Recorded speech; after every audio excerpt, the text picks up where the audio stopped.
Bonjour, donc David Portola, le délégué syndical central de la CGT à l'Enras.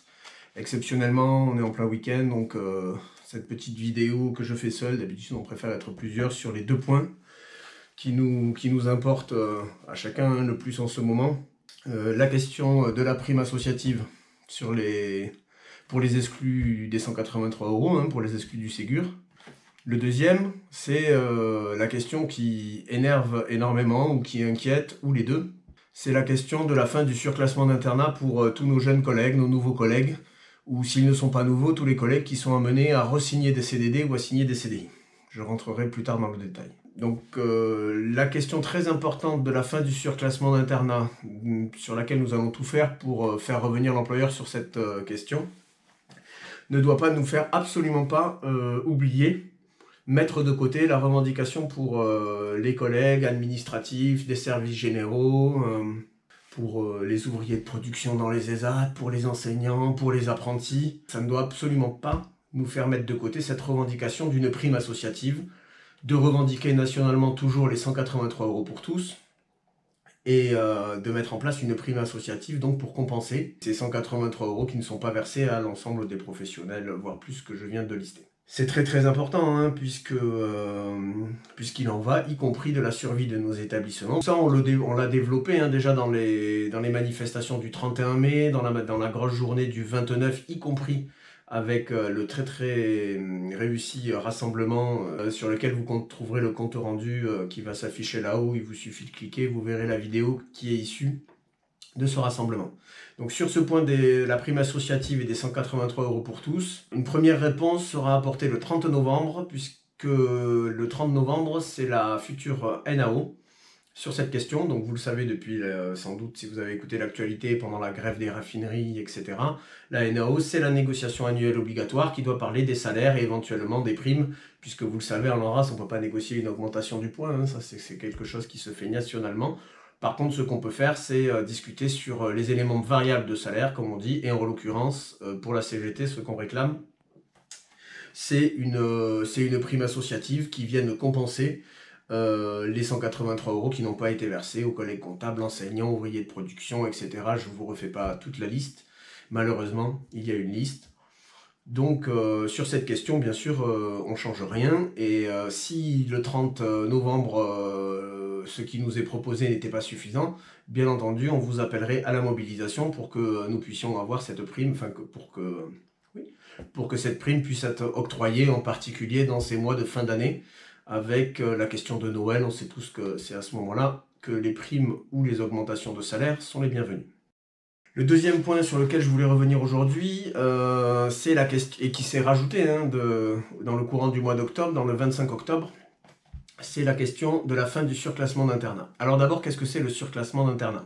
Donc dans la convention collective, pour comprendre comment fonctionne ce surclassement d'internat, donc il suffit d'aller dans l'annexe 3, l'annexe qui correspond à la classification des emplois et des coefficients de salaire du personnel éducatif, pédagogique et social. Je vous montre, c'est ici. Dans cette annexe, c'est là que sont notés les points, donc vous savez comment ça fonctionne. Si vous ne le savez pas, là encore, je vous renvoie à une vidéo qui a été faite par notre camarade Laurent de la Passarella il y a plusieurs mois maintenant, et qui explique très bien, même si la valeur du point a changé, qui explique très bien comment fonctionnent les salaires et comment vous devez les calculer, et ce qui est écrit sur votre fiche de paye. En tout cas, vous voyez, pour un éducateur spécialisé, donc annexe 2, liste des conventions, éducateur spécialisé. Je prends cet exemple. Quand on commence et qu'on débute, on a un indice de 434, on a un coefficient de 434, le point étant à 3,82 € aujourd'hui, on multiplie 434 par 3,82 €, et si on fait de l'internat, on a 446 points multipliés par la valeur du point, donc 3,82 €. Ça marche bien sûr pour d'autres catégories. Ça marche pour les AMP. Donc le coefficient en début de carrière, c'est 396. Le coefficient, il est à 406. Ça marche aussi pour les moniteurs éducateurs, avec un début à 411 et un coefficient à 421. Donc là, vous voyez 10 points de différence. Ça marche aussi pour nos collègues qui sont surveillants de nuit. Donc là, par contre, il faut aller sur l'annexe 5, Disposition particulière au personnel des services généraux. Et vous le voyez, donc ouvrier qualifié, déroulement de carrière avec un coefficient de 376 à 384. Là encore, on a toujours ce qu'on appelle le surclassement d'internat. Depuis des années, on a tous signé des contrats, on faisait de l'internat, on avait ce surclassement d'internat.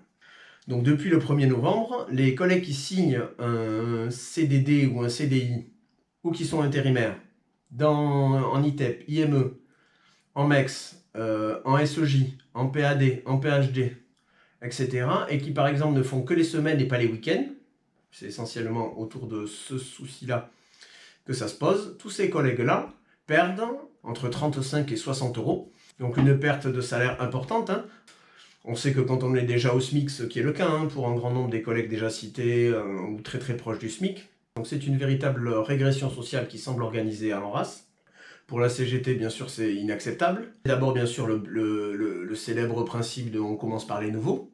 C'est déjà ce qu'imaginent les collègues, c'est qu'ils vont s'attaquer après aux collègues qui sont déjà en place. C'est 35, 40, 60 euros, c'est très important par les temps qui courent avec l'inflation dont on parlait dès le début de la vidéo. L'augmentation des prix, en particulier, on arrive sur la période de Noël et on a tous envie d'offrir des cadeaux à nos proches, que ce soit nos enfants, nos parents ou nos compagnes et compagnons. Donc la question d'une baisse de salaire est inacceptable. Elle est aussi parce qu'il est question de nos conditions de travail. C'est-à-dire qu'un jeune collègue, je pense par exemple au SEJ de la Barthe, un collègue qui aurait travaillé pendant la dernière année avec, je ne sais pas, 2 CDD de 6 mois, donc qui aurait gagné, qui gagnait son salaire d'éducateur spécialisé par exemple, il va re-signer son CDD au mois de janvier et il va avoir une perte sèche d'une 40aine d'euros. Le collègue qui travaille au TSA du DIME Saint-Jean-Plaisance, qui travaille depuis plusieurs mois, qui des fois fait, même en intérim, qui a pu faire une autre mission ailleurs et puis qui revient sur le même poste, il va perdre entre 40 et 50 euros. Donc, ils vont aller là où on est mieux payé. Là où c'est encore plus vicieux, quand le collègue surveillant de nuit, il va avoir le choix entre aller au Chêne Vert, où il y a des week-ends, et aller au DITEP Saint-François ou au DIME de Plaisance-du-Touche. Pour le même travail de nuit, il va toucher le surclassement internat quand il va travailler à la MEX et il va pas le toucher quand il va travailler à Saint-François ou à Saint-Jean. Qu'est-ce qu'on choisit, nous, les travailleurs? On est là pourquoi? Pour gagner de l'argent. On n'est pas là que pour le plaisir de travailler avec des enfants qui vont pas bien dans la vie. Donc, qu'est-ce qui va se passer? Il va y avoir une concurrence à l'intérieur même de l'ANRAS. Sans compter le sentiment d'humiliation. C'est-à-dire, pourquoi, alors que j'ai bien travaillé, je vais toucher 40 euros ou 50 euros en moins sur le même poste? C'est ubuesque. Les collègues en place, ils font déjà un travail énorme de tutorat. Donc, ils accompagnent des collègues intérimaires avec un gros turnover. Ils accompagnent des collègues CDD pour leur expliquer le travail sur tel groupe, sur tel autre. On ne travaille pas pareil avec les TSA qu'avec des grands ados d'ITEP. On ne travaille pas pareil dans un service de PAD que dans un service de SEJ, etc., etc. Ces collègues-là, les titulaires depuis plusieurs années, se retrouvent avec l'inquiétude de ne plus toucher ce surclassement et se retrouvent aussi avec le sentiment qu'ils le touchent indûment. Puisque si les nouveaux n'y ont pas droit, pourquoi eux y ont droit?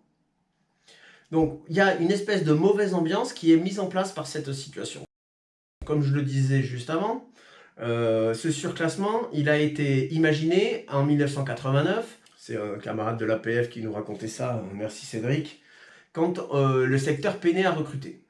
Le camarade Laurent Noël de la Passarella nous rappelle, avec sa grande connaissance du secteur, que déjà, la prime de suggestion spéciale, quand elle est mise en place, c'est parce que le secteur il peine à recruter en nuit et en week-end. L'ANRAS serait en train d'enlever des droits salariaux à des collègues, alors même que nous sommes dans une situation où nous peinons à recruter. Et si on peine à recruter, ça va concentrer le travail sur déjà les titulaires qui sont déjà à 100%, voire à 120% de leur capacité. Difficulté de travail, bon, je ne vous refais pas le topo, vous le vivez. Ça va faire que les collègues remplaçants vont se dire, ils vont continuer à faire le marché, ils ont bien raison.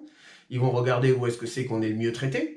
Et perdre 40 euros du jour au lendemain, c'est pas être dans l'endroit où on est le mieux traité. Et donc ça va avoir une conséquence sur nos usagers, les enfants en particulier, que nous accompagnons, qui ont besoin, ces enfants, d'un cadre et d'une sécurité qui se fait dans la pérennité du travail, dans la relation éducative qui met du temps à s'installer. Que ce soit les enfants de MEX, les enfants en groupe TSA, les enfants d'ITEP, il y a besoin de construire la relation. La relation, elle ne se construit pas en favorisant le turnover. Voilà, donc sur cette question du surclassement d'internat, c'est très important de se mobiliser dans tous les établissements, de se tenir à jour. Pour la CGT en race, donc vous avez le tract explicatif qui va s'afficher sans doute sur ma tête ou sur un côté ou quelque chose comme ça. Donc pour faire un résumé, nous n'allons pas laisser passer cette question de la fin du surclassement. Il en va de la survie de nos établissements, il en va du respect de nos collègues qui sont intérimaires en CDD, enfin en futur CDD, en futur CDI, et du respect de l'égalité de tous sur la feuille de salaire. Donc on voudrait pas non plus, troisièmement, on voudrait pas non plus que l'ANRAS utilise ce sujet pour créer un dérivatif de notre colère et de nos mobilisations. Donc nous n'oublions rien sur la question de la prime associative et des 183 €, parce que nos collègues exclus le valent bien. Donc on maintient cette ENAO du 30 novembre, et justement pour pouvoir permettre de faire deux discussions séparées, parce que je crois qu'on a des choses à se dire avec le patron pour la CGT en race, nous avons demandé une audience, et donc cette audience normalement elle a lieu dans cette semaine, donc dès qu'il y aura des nouvelles, et nous espérons que ce soit l'annulation pure et simple de ces notes de service, et donc de ce projet de l'ANRAS de supprimer le surclassement d'internat. Donc nous vous tiendrons au courant. Voilà, j'espère que c'était assez court et assez clair en même temps. Je vous souhaite un bon week-end, une bonne semaine de travail. Je vous souhaite un bon week-end ou une bonne semaine de travail. Et on espère revenir avec de bonnes nouvelles dans la semaine sur la question de la suppression de cette note et de cette baisse de salaire, et sur la question de la prime associative pour compenser les 183 € qui n'ont pas été donnés aux exclus. Voilà, bonne journée.